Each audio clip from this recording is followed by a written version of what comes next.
You think the worst pain is being betrayed. It's not. The real agony is kissing lips that just touched another man, holding a body that no longer belongs to you, and not even knowing it. Many men convince themselves her distance is just stress, or age, or routine. But the truth is harsher. Women rarely confess, yet they always reveal. And if you miss the signals, you become the quiet accomplice of your own humiliation. That's why today, I'm about to reveal 8 signs that give away a woman who just slept with someone else. Signs most men ignore until it's too late. And the last one? It's the nail in the coffin. The one she can't hide, no matter how hard she tries. Before I walk you through these 8 signs, take a second to subscribe and hit like. And let me know in the comments what city you're watching from. I want to see how far this message is reaching, because betrayal speaks the same language no matter where you live. And now, let's get back to the story.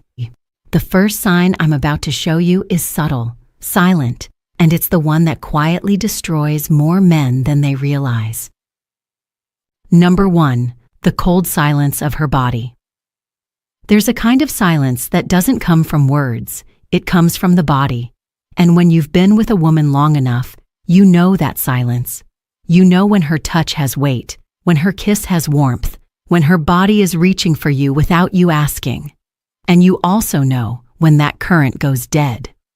This is one of the hardest signs to face because it doesn't scream at you. It whispers. You lean in to kiss her and she turns her face slightly. You touch her shoulder in bed and she stiffens instead of melting.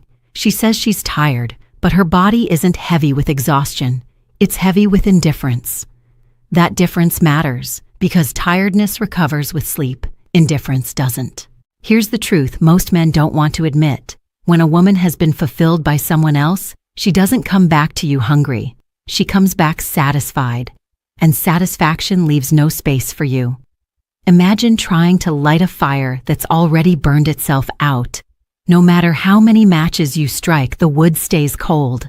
That's what it feels like when her body has already given itself elsewhere. The mistake men make here is denial. You tell yourself it's just stress, or it's age, or this is just what happens in long relationships. No. Attraction doesn't die of old age. It dies when it moves to another source. If she used to pull you close after work but now rolls away, that's not routine. It's a signal. So what do you do with this knowledge? You don't beg. You don't push harder. You observe. You test. Instead of chasing, pull back. Watch if the distance shrinks on its own or if it widens even further. A woman who still desires you will eventually reach out again. A woman who's given herself away will let the silence deepen. Your job isn't to force her body to respond. Your job is to recognize when the response is gone. The shift is painful, yes, but it's also liberating. Because once you stop lying to yourself, you stop wasting energy on a flame that someone else already put out. And here's the problem. If the body doesn't speak to you anymore, don't think the truth will hide. Because if her skin has gone silent, her habits will start screaming. If you don't see it in her touch, you'll smell it in her rituals. Number 2, the cleansing ritual. When a woman has been intimate with another man, she doesn't walk through your door carrying the scent of betrayal. She walks in smelling fresh, too fresh, a new perfume that wasn't there before, a shower that lasted longer than usual, clothes changed for no reason, underwear swapped in a way that doesn't match the rest of the day. On the surface, it looks like self-care. In reality, it's a cover-up. This is what I call the erasing ritual. She's not just cleaning her body, she's trying to clean her conscience. And most men miss it because they want to. You tell yourself, she just likes to feel fresh, or she's trying a new scent. That's how you gaslight yourself, because you don't want to face the darker possibility that she's removing the traces of someone else before you notice. Here's how it works. A woman knows her body tells stories. Skin holds onto smells, hair carries traces, clothes remember contact.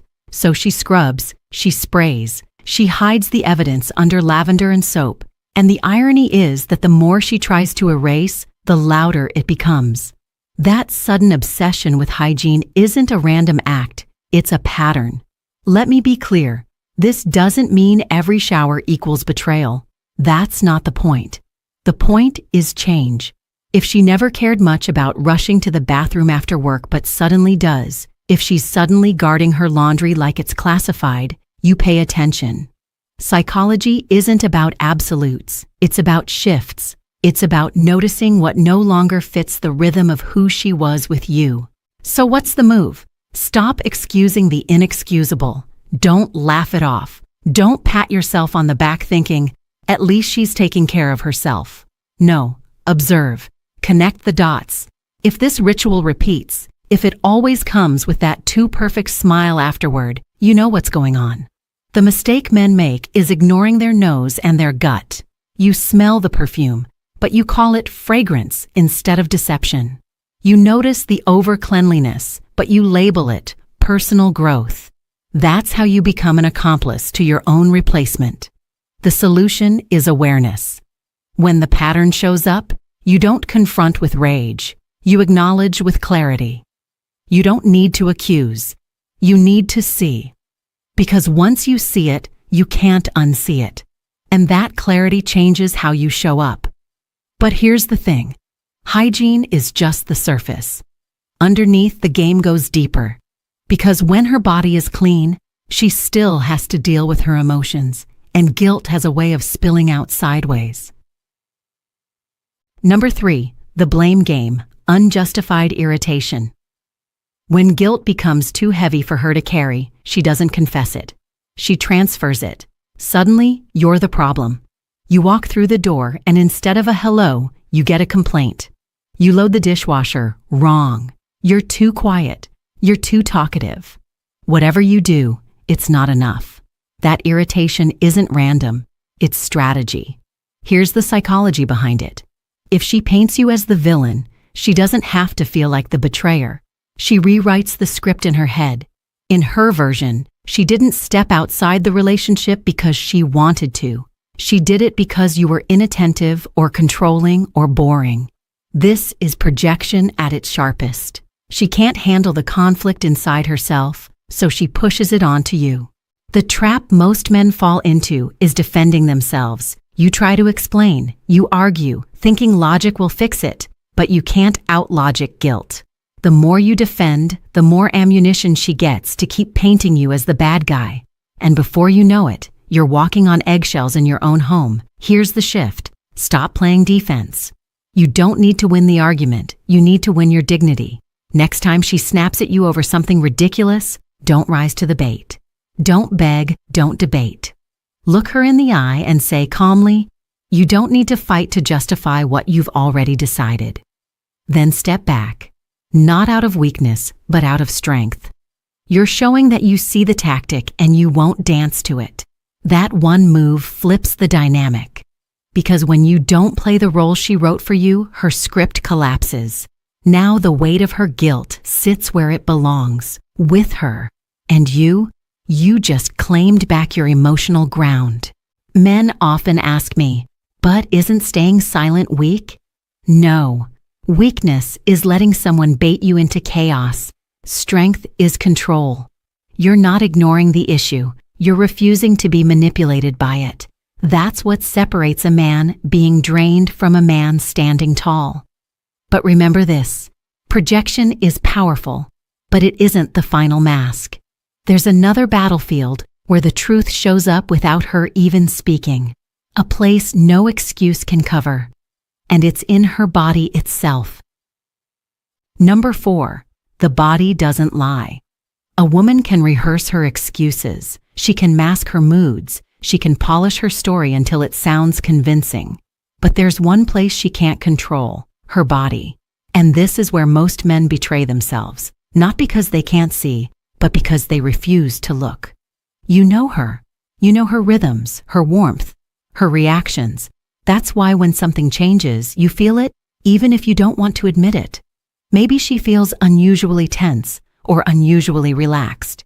Maybe her responsiveness has shifted. either exaggerated or strangely absent. Sometimes it's subtle, sometimes it's glaring, but it's never random. Here's the cruel part. You don't need to be a doctor to notice. You need to be honest. Men often explain it away. Maybe it's hormones. Maybe she's stressed. And yes, those things can happen. But when the shift is sudden, when it doesn't fit the usual pattern, you owe it to yourself to pay attention. Because ignoring what your senses already picked up is the fastest way to humiliate yourself. The mistake is thinking that by pretending everything's fine, you're saving the relationship. You're not. You're just postponing the collapse. A body that has been with another man carries an imprint, not always visible, but always felt. And when you sense it, but you force yourself to stay quiet, you're lying to yourself more than she's lying to you. So what do? First, stop running from your intuition. If something feels off, don't shove it down. Let yourself register it. Second, stop overcompensating. Men often respond by trying harder. More affection, more patience, more effort in bed, as if more giving will fix what's already been taken. It won't. You don't win desire back by throwing effort at it. You win by recognizing when it's gone. Here's a practical step. Instead of chasing her body, step into clarity. If intimacy feels wrong, scale back and observe. Don't accuse, don't interrogate. Just notice how consistent the change is. That awareness is your shield. It prevents you from investing more into someone who's already detached. And the deeper truth? If you ignore your senses, you're not being strong, you're being scared. Strength isn't denial. Strength is facing what you already know, even when it burns. But guilt doesn't always show up as coldness. Sometimes, to cover the cracks, she goes in the opposite direction. She turns warm, affectionate, even tender in a way that feels almost too good to be true. And that's exactly what it is. Number 5. Excessive affection, the theater of guilt. Not every betrayal looks cold. Sometimes it walks through the door wrapped in kisses, hugs, and a sudden wave of sweetness. And if you're not paying attention, you'll mistake guilt for love. This is one of the cruelest tricks because it plays directly on your hope. You've felt her slipping away, you've sensed the silence, and suddenly she's holding your hand again, kissing you on the cheek, whispering, "I love you," with watery eyes. And your heart wants to believe it's real. You think, she's coming back to me, but she isn't. She's trying to come back to herself. That affection isn't for you. It's for her conscience. Here's the psychology. After crossing the line, many women don't pull away. They pull closer. Not because they've rediscovered their desire, but because they need to silence the guilt. Touching you, cooking for you, saying nice words. It's all part of the act. The act isn't to keep you happy. It's to keep her from drowning in self-disgust. The mistake men make is treating this affection like a second chance. You drop your guard. You stop observing. You breathe out in relief. And that's when you lose all leverage. You become the comfort toy, the safe space she clings to while her passion burns somewhere else. You end up holding her guilt, not her love. So what's the move? Learn to test the source. Ask yourself, does this affection come with consistency or only in waves after unexplained absences? Does she touch you with desire or with obligation? Does she lean in with warmth or does it feel rehearsed, almost exaggerated? Those questions cut through the fog. And here's the tough medicine. Don't reward guilty affection. Don't let her wipe her conscience on your shoulders. You don't need hugs that are born from betrayal. What you need is honesty, even if it's cold. And sometimes, the strongest thing you can say is this: "I'd rather have your silence than your guilty embrace." That statement isn't for her, it's for you. It's your way of reclaiming self-respect in the face of false tenderness. Because here's the truth: love doesn't need theater. Real connection doesn't show up only after guilt. If her affection feels like an apology instead of desire, you already know the difference. And once you know, you can never go back to pretending. But if you keep accepting her guilty embrace, the next stage is worse. Because she won't just touch you without desire. She'll stay with you physically while her mind drifts miles away. Number 6, emotional absence in intimacy. There's a difference between a body beside you and a soul with you. And once you've felt that difference, it's impossible to unfeel it. This is the stage where betrayal cuts the deepest, not because of what she does, but because of what she withholds.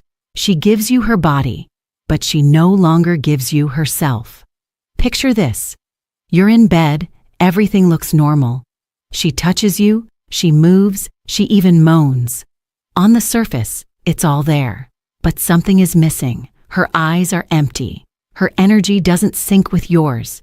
You can feel that she's somewhere else, replaying a memory that doesn't involve you. That's not intimacy, that's theater. And here's the brutal truth. A woman who's emotionally absent during intimacy is already gone. You're not making love, you're playing a role in her cover-up. And men who ignore this always tell themselves the same comforting lie. She's just tired, or it's stress. But deep down, you know the difference. Tiredness still allows presence. Stress still allows connection. This absence, it's a void. The mistake most men make is pushing harder. You think, if I try more, she'll come back. So you give more affection, more patience, more effort, hoping to win her over. But the more you push, the further she drifts, because her fire isn't missing, it's burning somewhere else. And every extra ounce of effort you give just teaches her one thing. She doesn't need to give anything back. So what's the solution? Stop chasing ghosts. Respect yourself enough to notice when her soul isn't with you. Pull back, say less, and most importantly, don't confuse physical participation with emotional presence. When her spirit has left, your job isn't to drag it back. It's to decide whether you'll keep lying in a bed that feels colder by the night. Here's a simple step. Next time you sense that absence, don't cover it with more effort. Pause, look at her, and in your mind, tell yourself the truth. I'm not here to beg for connection. I'm here to recognize reality. That shift in mindset alone changes everything. It stops you from being the man who tries to revive a bond that's already been buried. Because being next to a woman who isn't truly with you isn't love, it's humiliation. And if you let that humiliation settle, the next sign will expose it in plain daylight. She won't just leave you emotionally absent in bed, she'll start leaving you physically absent in time. Number 7, the late returns, empty excuses. When love is real, time bends to make room for it. A woman who still desires you will find her way back to you, even on the busiest days. But when her fire is gone, suddenly the clock turns against you. She's late. Again and again. And every excuse feels thinner than the one before. She tells you work ran long. Her phone died. A friend needed her. At first you want to believe it. You convince yourself these are normal things, because yes, life gets messy. But when messy turns into a pattern, when lateness becomes routine, it's not about life, it's about priority, and you're no longer at the top of the list. Here's the psychology. Lateness is more than missing time. It's a test. She's not just running late, she's measuring how much you'll tolerate. She wants to see if you'll question it, if you'll push back, or if you'll keep accepting less while hoping for more. Every time you let it slide, you train her. You teach her that your dignity is negotiable. The trap most men fall into is silence. You see the inconsistency, you feel the sting, but you swallow it. You tell yourself, if I say something, I'll sound insecure. But insecurity isn't asking for respect. Insecurity is pretending you don't notice. So what's the move? Call it what it is. Not with yelling, not with begging, but with boundaries. The next time she drifts in late with another flimsy story, don't interrogate, don't demand details. Simply look at her and state the truth. You weren't here, and that tells me everything I need to know. Then let the silence sit. That silence is more powerful than any argument because it places the responsibility back where it belongs, on her choices. Here's a practical step. Track the pattern, not the excuse. Don't waste time dissecting the details of each story. Instead, pay attention to frequency, to tone, to how your gut reacts every time. Patterns tell the truth even when words don't. And here's the harsh reality. A woman who still chooses you will always come home. Maybe late once in a while, sure, but not as a habit. If she no longer returns to you, it's because she's already returning to someone else. But lateness is only half the story, because even when she tries to cover it, her own words will betray her. And when her story collapses under its own contradictions, that's when the truth finally breaks wide open. Number 8. The collapse of her story. Stories are fragile things. They can be rehearsed, polished, and repeated, but the moment pressure builds, cracks appear. And when a woman has crossed the line, her story eventually collapses under its own contradictions. You've seen it before. She comes home late, words tumbling out too fast, details changing with each retelling. One night it's a coworker who needed help. The next time it was a last-minute errand. You notice the gaps, the mismatched timelines, the way her tone doesn't match her words. And most telling of all, you notice her eyes. They don't hold your gaze anymore. They dart, they drop, they flicker with unease. That's not stress. That's deception struggling to keep its balance. Here's the mistake men make. They demand airtight evidence. They want proof, a smoking gun, something undeniable. But the truth doesn't always come with a receipt. It comes in inconsistencies. It comes in the way her story unravels the more you listen. The harder she tries to control the narrative, the more obvious it becomes that the narrative is slipping away from her. So what's the move? Stop playing detective. You don't need to gather evidence for a courtroom trial. You already have the signals, the changes, the silences, the patterns. When her story collapses, you don't argue with it. You step out of it. You don't beg her to make it make sense. You don't yell for confessions. You simply decide, I don't believe you and I don't need to anymore. That's not an accusation. That's a boundary. And here's the empowering shift. Once you stop demanding explanations, you reclaim your power. You stop being the man chasing clarity from someone who thrives on confusion. You become the man who sets the line. And the line is simple: respect or nothing. Practical step: practice quiet recognition. The next time her story starts wobbling, don't fill the silence with questions. Let it fall. Don't rescue her from the weight of her own contradictions. That silence is your ally.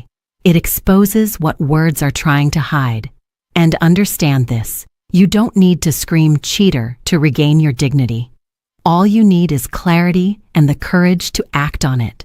Because when her story collapses, the truth is no longer the issue. The only issue left is your decision. Will you keep lying to yourself, or will you stand up for the man you know you are? And that's the final cut. Because after seeing all 8 signs, the real question isn't whether she betrayed you. The real question is whether you'll betray yourself by staying blind. You've just heard the 8 signs. And let's be clear, this isn't about turning you into a paranoid detective, snooping around for every tiny detail. It's about opening your eyes so you stop betraying yourself. Because the harshest betrayal isn't what she does in secret. It's what you allow yourself to ignore in plain sight. The goal here was never to catch her red-handed. The goal is to reclaim your dignity, your boundaries, and your power as a man who refuses to settle for less than he deserves. That's why these signs matter. They aren't just clues of infidelity, they're warnings. Warnings that something is off, something needs to be addressed, and that ignoring it will only cost you more of your self-respect. Now here's the truth most men miss. Not every sign means betrayal is guaranteed. Sometimes distance comes from stress, exhaustion, or years of poor communication, and that's why your job isn't to accuse. It's to test, to observe, and to confront the reality directly. If there's room to repair, you repair. You have the conversation. You reset the boundaries. You fight for connection. But if the evidence stacks up, if every sign confirms what your gut already knows, then the most masculine thing you can do is walk away with your dignity intact. Because love is never worth trading your self-respect. So here's my challenge to you. Pick one situation in your life where you've ignored your own instincts. It could be her sudden coldness, her constant irritation, or her stories that never quite add up. Don't push it aside this time. Face it. Decide whether it's a problem you can solve with her, or whether it's the end of the line. Either way, the decision belongs to you, not to her lies, not to your fears. Before you go, hit subscribe, tap like, and share this video with a man who still refuses to see what's right in front of him. And in the comments, I want you to share your story. Have you ever noticed one of these signs? How did you handle it? Because your story might be the one that wakes up another man before it's too late. This isn't the end of your journey. It's the beginning of taking back what was always yours. Your self-respect, your clarity, and your freedom to choose love without ever losing yourself.